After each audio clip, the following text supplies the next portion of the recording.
Welcome to the Profit with Purpose show. I'm your host, Anna Goldstein, NYU certified coach, entrepreneur, and author. This is an informative and uplifting podcast where I dive deep into lives of entrepreneurs and change makers who are making money through living their life's purpose. The Profit with Purpose podcast is produced every week on Thursdays.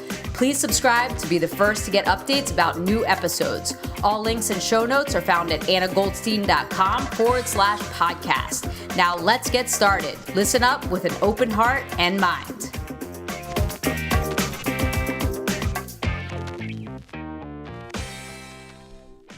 Hello, welcome back. This is episode number 113. Today, I will be sharing some tools to develop your awareness so that you can be a more fuller, deeper version of yourself. First, I want to wish you a very happy Thanksgiving. Let's start with gratitude because this is the holiday for being thankful. I just want to say thank you for listening and being a part of this journey with me. I'm deeply grateful that I have you listening out there because without you, I would have no podcast. And I truly enjoy having real conversations with people so that we can profit with purpose and make the world a better place. I'm grateful to have the opportunity to have this platform, so I just wanted to start with that. The holiday season is upon us, and at this time of year, there's all sorts of emotions that arise. And if we can begin to strengthen our inner world, our inner resources, and emotional fitness, aside from the content or the context of our lives, the things that are going on outside of us, if we develop tools to become more conscious and aware, we can live a happier, more peaceful, and fulfilled life. Which, let's be honest, we all want a little bit more of this. Even if we're feeling pretty happy and peaceful, we could always use a little bit more. And if we're not, we could use a lot more. In particular, today, I want to focus on judgment.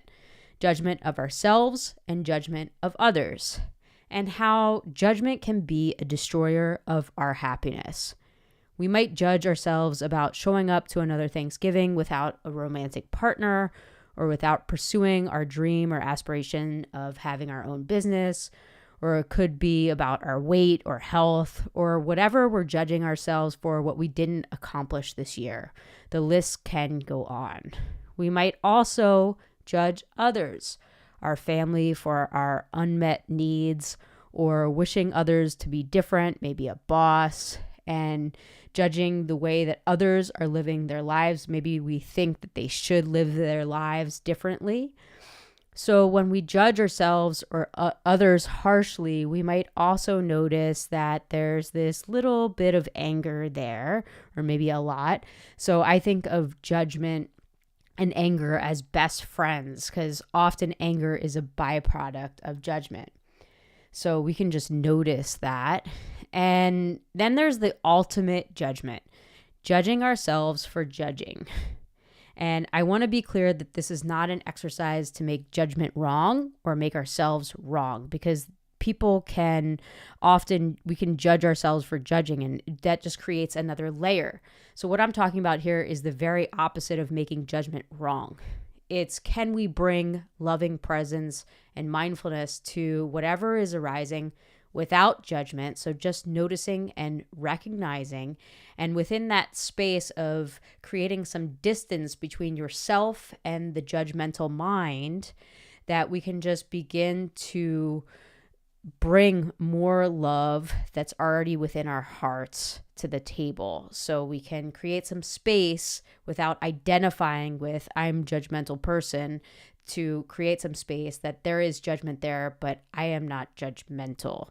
So we don't identify with the judgmental mind. I want to share a story with you that I heard when I attended the Psychotherapy Networker event here in Washington, D.C. several months ago. I had the opportunity to see one of my favorite spiritual teachers, Jack Kornfield. He's the author of one of my favorite books, A Path with Heart, and I had the opportunity to shake his hand and tell him that. He grew up in very difficult conditions, and in his early adulthood, he went to Thailand to study Buddhist meditation. He is known for combining his spiritual teachings with Western psychology, and in my personal opinion, he does a great job at it.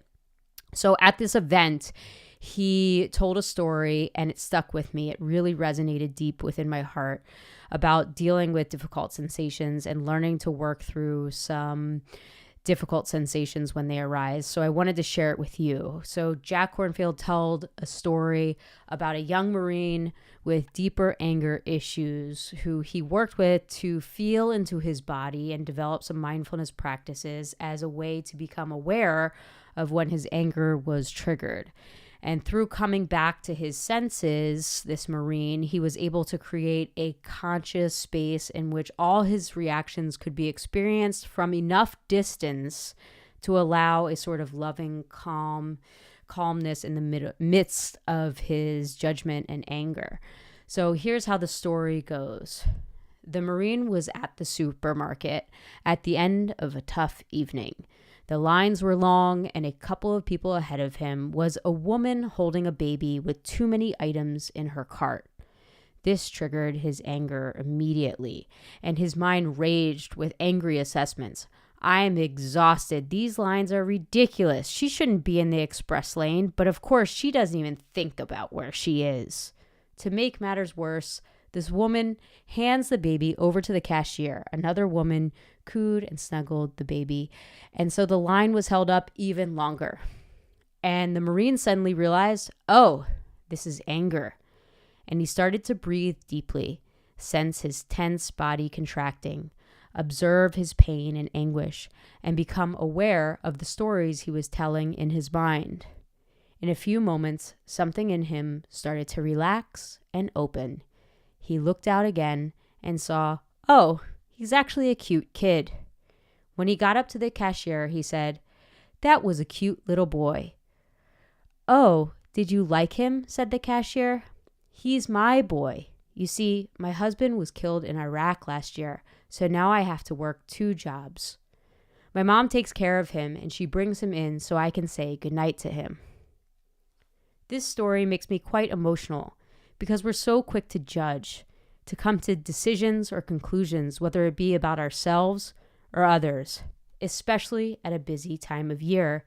And as we move into the holidays, which is a very busy time of year, we might have to wait in longer lines, and we can easily see the judgmental mind rearing its head. And we can just begin to notice the quality of a judgmental mind is disturbing. It's agitated. Why is this person in the express lane when they should be in the other lane? Or judging ourselves. I ate too much food. What's wrong with me? And we can see how closely the judging mind can stir up anger. So there's a little process that this story about the Marine illustrates. And first, it's to name the emotion. So whether it be feeling a sense of guilt or unmet needs or shame or anger. So the first step is just to name the emotion. And the second step is to notice the sensation in the body. Usually it's contracting, and we could notice some tightness or how we're holding our physiology. Maybe our shoulders are rounded forward. And the third step is to observe the inner dialogue, which is typically negative, and to see if you can just become aware using the practice to just observe and start to relax and open and to not become that story that the mind is telling you. So maybe there's an opportunity to relax and open a little bit more and to say something kind like the Marine did. Oh, like that's a cute little boy. Or maybe say something kind to yourself. Or can you take a deeper, fuller breath in those moments? So what's available when you can allow some space and to relax and open? And I want to invite you to explore this practice and see what you notice. I'm hoping you can bring some playfulness and enjoyment to recognizing the judgmental mind. I'm wishing you lots of inner peace. And that's the show. If you like this podcast, please write a review and share it with your friends. Questions, email me at info@annagoldstein.com. Thanks so much and talk to you soon.